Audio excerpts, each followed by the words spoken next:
to Youth Service Bureau's Partner in Parenting podcast. My name is Mary Gugisberg, and I am the Youth and Family Education Coordinator here at YSB.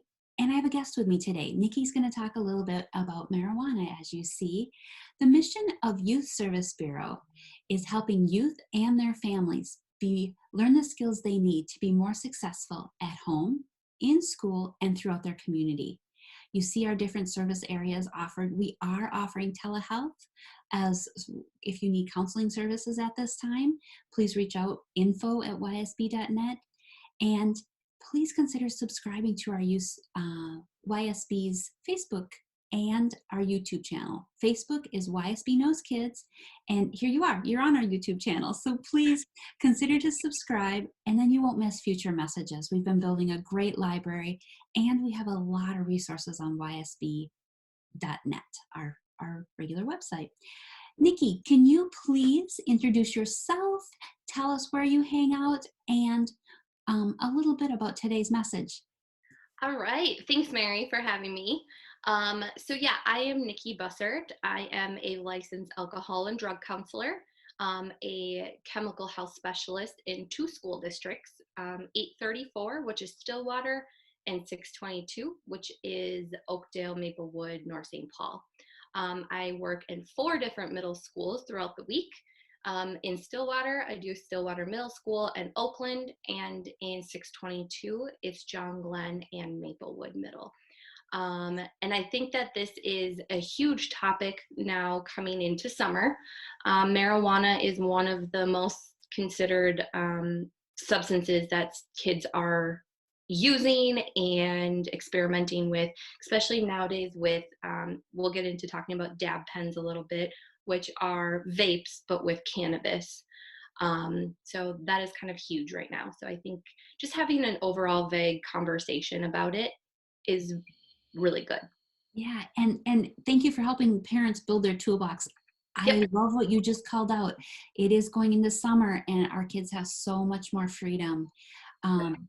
I, as a parent, would want to build my toolbox to have those ongoing conversations. And I'm sure we're going to talk about some tools to have those conversations. So thanks for joining me. Absolutely. All right, let's get started. So marijuana in general, marijuana, which can also be called weed, pot, dope, herb, or cannabis, is the dried flowers, leaves of the cannabis plant. So you can see a picture on the right. I'm sure a lot of people already know what a cannabis or a marijuana plant looks like. It contains mind-altering compounds like THC, which is tetrahydrocannabinol, and non-mood altering chemicals like cannabinol is CBD. And I know we're going to have a part 2 to this that is also going to dive a little bit deeper into what CBD is, and what it's used for and some of the research behind it. Because I'm sure everybody has seen the big billboards, especially on 94, going into Woodbury and like Elmo area that has CBD. So we just kind of want to dive deeper into that, but that is going to be on part 2. One of my fun things I like to do when I'm doing this in middle school classes is ask all the kids if they can pronounce the tetrahydrocannabinol. Because they all kind of know that it's THC, but it's fun just to hear what they have to, how they pronounce it. It's kind of fun. Why do adolescents use marijuana in the first place? The number one thing is curiosity. You know, they want to know what it feels like. They want to know what it smells like. They're just curious about everything about it.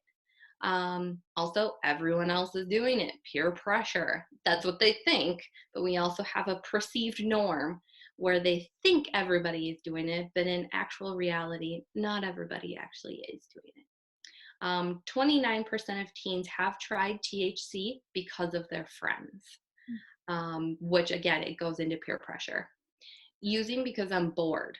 A third of teens use when they are bored. What else can they do when they're bored? I'm sure there is a million different things that they can be doing, especially coming up in summer, than smoking marijuana. It helps you feel better. Self-medicating.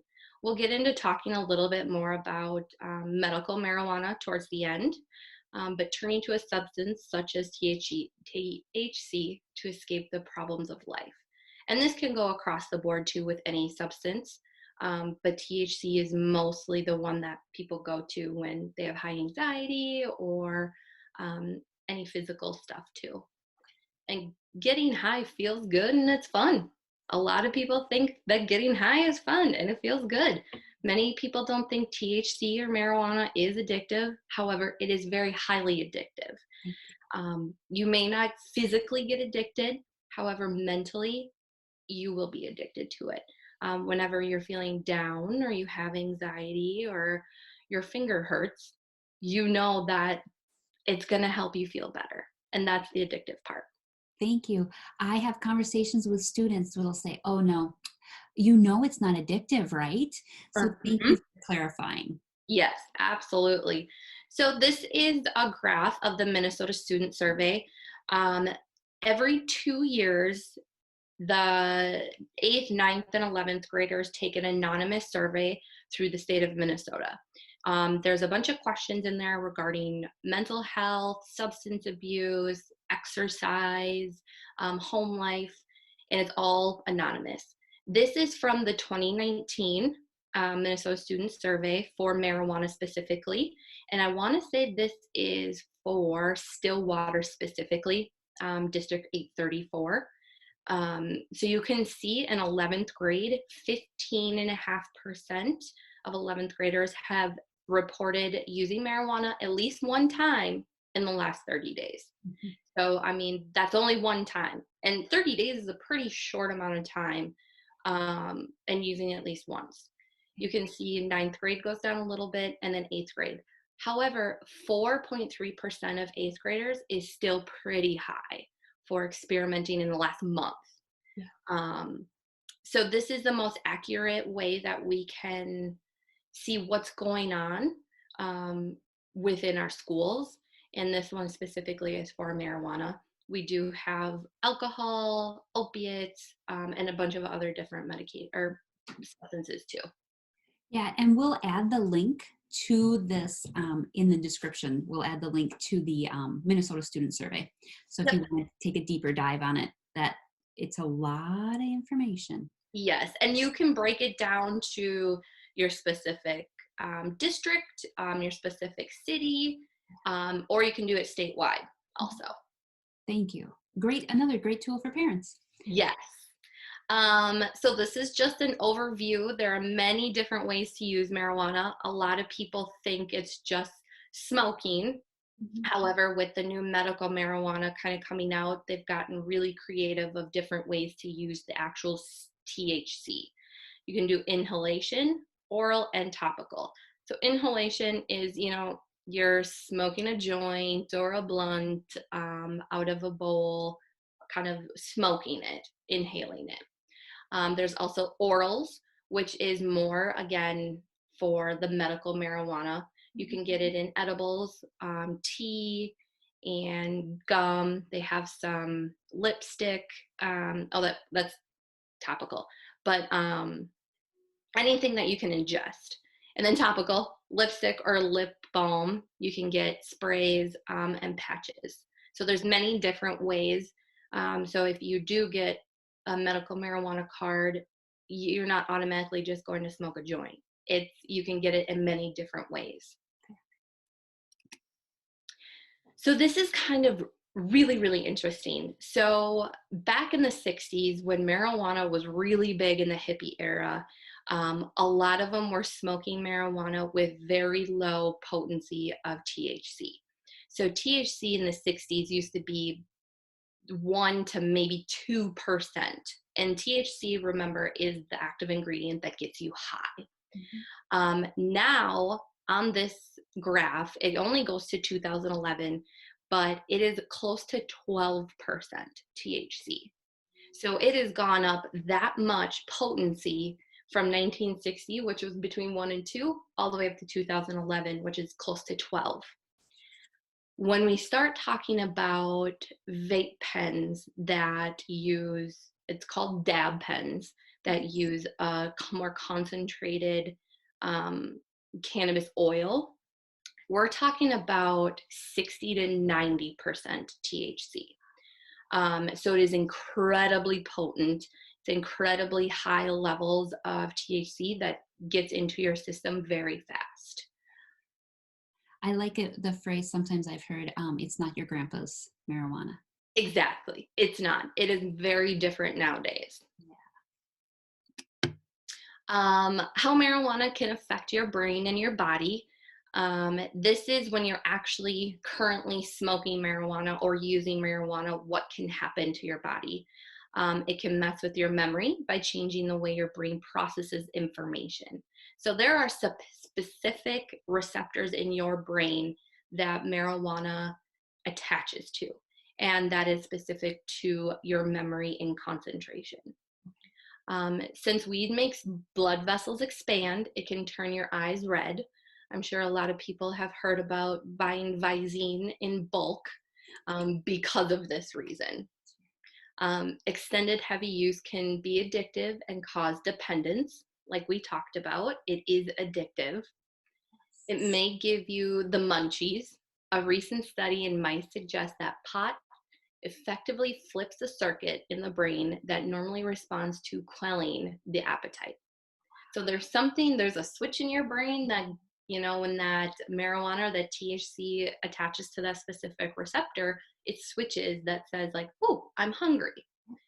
And there's a lot of controversy about medical marijuana with cancer patients, because when they're on chemo or radiation, they can't eat, they might be very nauseous, and sometimes they can use this THC to help with their appetite. It may throw off your balance since it influences activity in two brain areas, which help regulate balance, coordination, reaction time, and posture. Again, those receptors are getting attached and they can just gum up the works. So that's why driving high is just as dangerous as driving under the influence of alcohol. Absolutely. Yes. It can make you feel euphoric, since THC can cause brain cells release the feel-good chemical dopamine. So again, dopamine is the feel-good chemical in your brain. Whether you're using marijuana, alcohol, nicotine, sugar, any chemical can release this dopamine. But when you start using chemicals, your dopamine, let me try to explain this here. Your regular dopamine that your body makes starts to get lower because it knows that you're going to use a chemical that increases the dopamine, if that makes sense. Yeah, there is healthy dopamine too, right? There's a healthy way to get a dopamine rush, whether it's taking your kids and going ziplining. Yes. In a safe place. Right, absolutely. So any kind of exercise or any excitement, some people call it adrenaline. Yeah. Yep. So that is a healthy way to get that.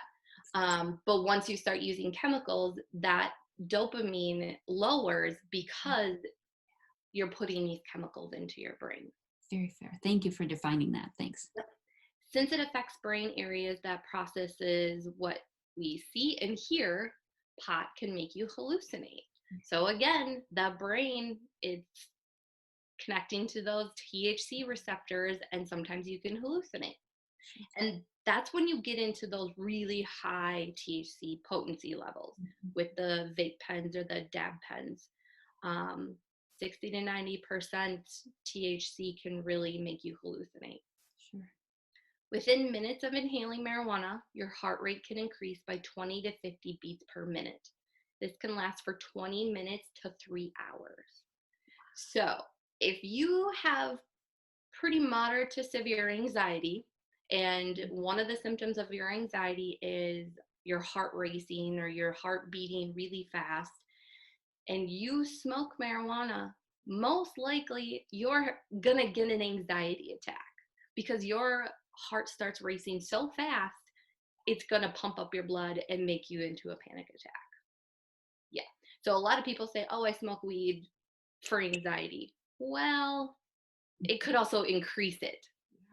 Yeah, fair. It can make you feel anxious, panicky, and side effect that's more common when someone takes too much. So again, paranoia, anxiety, panicky, because your heart's beating, your blood is rushing, and all of those receptors in your brain from the marijuana are just charging.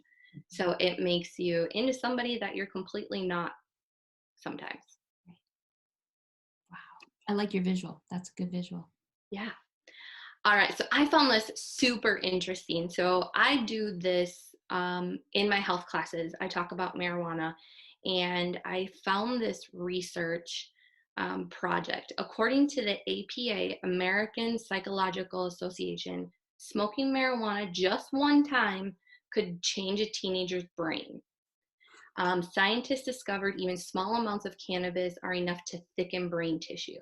So this means the tissue in certain areas is thicker and is found to be in same areas as the receptors which marijuana affects. Experts said thickening of brain tissue is the opposite of what usually happens during puberty, when teenagers' brain matter gets thinner and more redefined. Mm-hmm. So puberty, when we're younger, our brains are thick, they're gobby, they're pretty easy, not a lot of pathways happening. But as we grow up, we go through puberty, our brain starts thinning out, starts getting more defined, those pathways start getting deeper, the receptors start getting more intense. When you use substances, especially marijuana, that could stop the thinning out process of your brain. They found differences in the volume of gray matter in the amygdala and the hippocampus. These sections are involved with emotions, fear, memory development, and spatial skills, reasoning, and memory.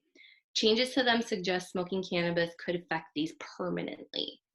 So again, puberty is thinning out that amygdala and the hippocampus area specifically. And that is where the emotions, fear, memory, reasoning are all located. Sure. So, and this can be permanent. You know, when you're 16, 17 years old and you're smoking marijuana, you could have a brain development stop right there as a 16 or 17-year-old. Your body is still going to get older. You're still going to do all that. But your brain and your maturity level and your thinking is going to stay as a 16 or 17-year-old. Yeah. Another call out of the importance of delaying starting any substances. So Absolutely. During puberty, that is the most intense time for development. Our brains are not fully developed until we're 25.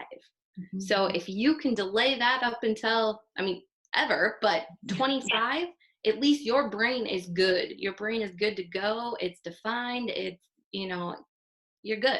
However, you're going to have other side effects too. Thank you.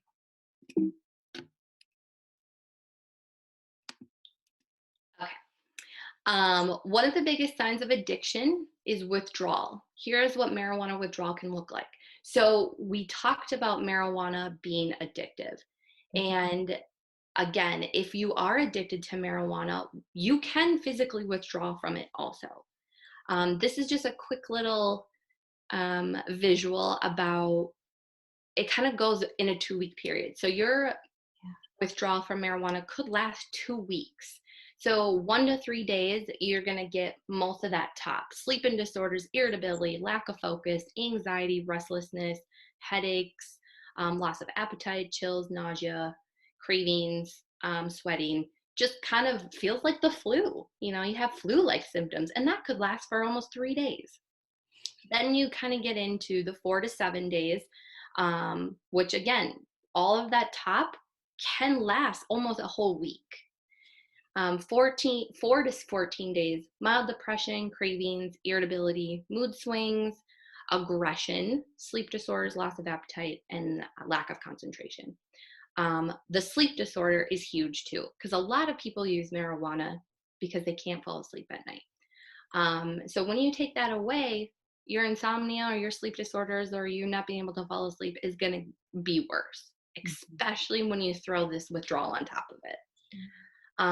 In week 2, let's say you quit using marijuana and you're on week 2 of it, you could have coughing, insomnia, anxiety, and depression also.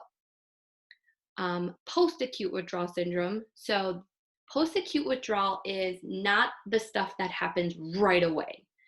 When you get that out of your system, this can happen 5, 6 months down the road. You've been sober, you haven't been using anything.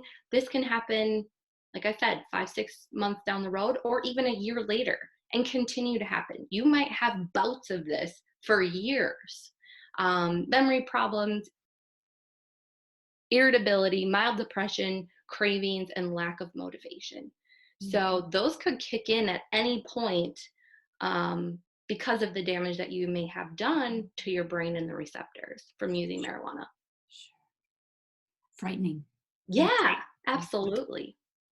All right, let's get into the controversial topic, medical versus recreational. So this is just information. This is not that I'm taking medical. This is not that I'm taking recreational. This is just information about marijuana today. Good. I'd like to think that's what all our information is today. Yes. Build your toolbox. Absolutely. And this is just a touchy subject for a lot of people. So as of today, this is the United States and who have legalized medical marijuana. So operational is the green. So states that have passed the laws to remove state-level criminal penalties for the use of medical marijuana by patients who are diagnosed with debilitating illness. The program in these states are up and running. So you can see Minnesota, we do have medical marijuana here. We are up and running. We have doctors and dispensaries where you can actually go and get that prescription. The yellow states, there looks like that there's 3 states that have passed the medical marijuana laws, but the programs are not up and running just yet. So they're still in that rules and regulations of who can have it, where they're going to get it, what are these dispensaries and rules going to look like. And then the red, CBD specific. States that have passed laws allowing for the use of cannabis extracts high in CBD and low in THC, where the physician has recommended such treatment to a patient with a state qualifying condition. So again, this is not medical marijuana. This is not talking about the THC potency levels. This is talking about very low THC. I would say probably under 3% potency, and then CBD. So medical marijuana is not passed in the red states. Okay. I look forward to learning more about the CBD because there's a CBD store right up the road from my house. So I'm really curious our next session on what's the difference and all that stuff. Thank you. Exactly. And there's a lot to it. Thank you. So currently in Minnesota, qualifying medical conditions for medical marijuana, you can see the list here: cancer, glaucoma, HIV/AIDS, Tourette's, ALS, seizures with characteristics of epilepsy, severe and persistent muscle spasms, most likely from MS, inflammatory bowel disease or Crohn's, a terminal illness with probable life expectancy of less than 1 year, intractable pain, so that can be just chronic pain, post-traumatic stress, autism, obstructive sleep apnea, and Alzheimer's. So this is, as of today, the list that you have to be diagnosed from a physician with this disorder. You can't just go into a dispensary and say, hey, I have glaucoma, and get a prescription. You cannot do that. Great. And I thank you for answering that. It's prescribed by my family. Okay. Yes, absolutely. And in Minnesota, again, you're not going to go and be able to buy a bag of weed or smoke a joint when you get this medical marijuana. There are specific ways to use it. It's oil, it's a vapor, or edibles or patches. Like I said, it's not just going and rolling a joint and smoking it. There are rules and regulations of what you can and can't use. Thank you. Recreational. So when we talk about recreational marijuana, this is, they can smoke marijuana freely. You don't need a medical marijuana card. You can go to kind of like a liquor store. You can go to a dispensary and buy it. So these are the current states in the United States that have passed recreational marijuana. There's a lot more than I thought there was. I thought there was just like a handful, but there's a lot that actually have passed it. I know Colorado has been having some issues. They were the first one to pass it. It seemed like everybody flocked to Colorado to live there because of this. So their population has grown tremendously, and they can't really keep up with it. California, I want to say, has been taxing it a lot, and have made pretty good revenue out of it. But you never really hear the negatives about it. You always hear the positives until you dig a little bit deeper, and you'll get a list of negatives too. So if I wanted to gain some of that knowledge, can we put a site on our resource? Absolutely. Yep, we can definitely put a site. Thank you. Yep. All right. So what do you do if you find out your teen is using marijuana? So these are some of the steps that you can take. Talk it out with your spouse, partner, friend, or come up with a solid plan. This may be a complete surprise to you, but you might have had a hunch. Either way, you will have some understandable emotions and reactions, everything from anger, anxiety, and it's all totally normal. It's scary when you find out your loved one, especially your adolescent or your teen child, is using any substance. Find a trusted person to bounce out ideas off of, and that can be us here at YSB, chemical health specialists. This is what we do. We understand we're in schools too, so we know what the trends are. You probably need to vent and have a chance to talk through personal reactions. Again, that's what we're here for, and we can give that advice. Have the inevitable talk. This is where you actually sit down with your teen or your adolescent and have the talk about what's going on. Depending on your parenting style, you may be chomping at the bit to confront them right away. But it's important to be honest and straightforward and have an open conversation about this. Don't come in judgmental and poking and prodding at everything. Just have a conversation. And if you feel after your conversation with your teen or adolescent that it might be an issue in their life, get an assessment by a qualified professional. So as a licensed alcohol and drug counselor, an LADC, I can do, it's called Rule 25 chemical assessments. And this is just a conversation that talks about their substance use and determines if they need professional help, treatment, and they can do outpatient treatment, they can do one-on-one counseling, and then they can also do inpatient, where they go and stay someplace for 30 to 45 days. But if you feel like this is the next step, you can give us a call at YSB, and we can definitely get you in touch with somebody, if not from ourselves, to do a Rule 25.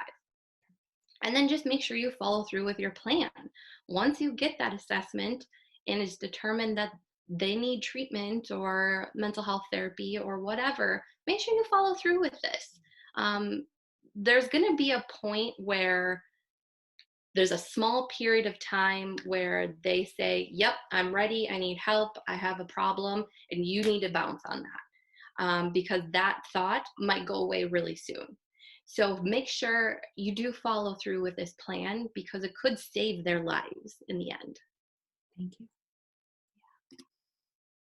So here is a couple links and information how to get help if your teen has a problem with marijuana. Again, the Youth Service Bureau, we have four, going to be 5 chemical health assessors or specialists at YSB. So we can help you with any questions about how to get in touch with somebody that does chemical health assessments, or even just talking it out, if you need that somebody to vent to or ask how to go about this, call us. Hazelden, Betty Ford, always a great resource. They have a lot of stuff on their website about how to have these conversations and where to go with these conversations. And then if it is, a problem with the teen or the family, there's also Gobi, which is an online virtual treatment program that you kind of do as a family. So it's not just the teen or the adolescent doing treatment by themselves, it's a whole family thing. Perfect. Great resources. Thank you. Yes. And this is just a little tidbit. It's never too soon to start talking to your teen about drug and alcohol use. By talking now, you'll help give your teen the guidance and support necessary to make good choices. You know, we can sit there and tell them all day long, don't do this, don't do this, don't do this, but they're going to go and do it themselves. You want to tell them what could happen, what risks they're taking, what are you ready to deal with the consequences if you do this. So having these open-ended conversations are great. Yes. And one of the ways that you can have these conversations is family dinners. I am a huge advocate for family dinners, even if it's 1-2 times a week. It's just a space where everyone feels comfortable. Everyone can just have a conversation while eating. Ask about their friends. Ask about what they've been doing. How is school? What their plans are for the weekend. Who they've been hanging out with. These are the good situations where you can have those conversations. And I want to remind parents too that they may say they don't want to hear from us or have you involved in their life, but really parents do have the most influence in their child's life. So I want to empower parents to really own that and come alongside, be with them.